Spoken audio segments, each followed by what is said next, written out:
Fire has and always will be a natural factor in nature.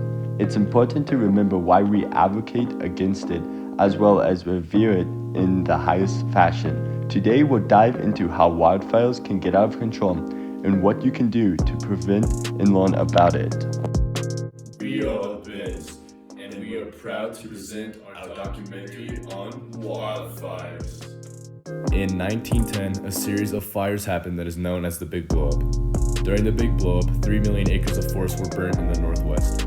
Forest Service administrators emerged from the incident convinced the only way to prevent such an event from happening again was with enough equipment and men. In the following years, the Forest Service implemented policies of total fire suppression.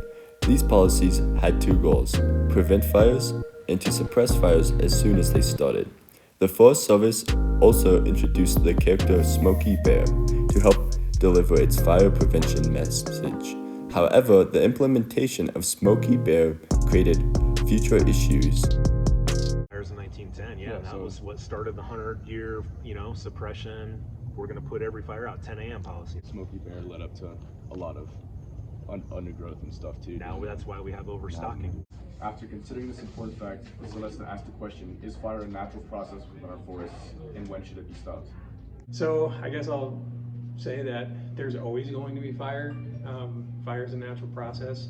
It's just like rain or wind or snow. So what we're trying to do to prevent or reduce the risks to communities, because we're never going to stop fires from happening. In fall of 2020, Colorado saw the largest two fires in state history, the Cameron Peak Fire and the East Troublesome Fire.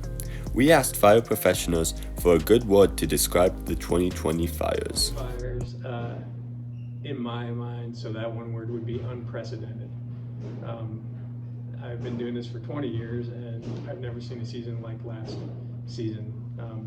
And the reason why I would say that where it's unprecedented is because the amount of fires that we had around us, not only in Colorado and around Estes Park, but around all over the country, we burned over 6 million acres.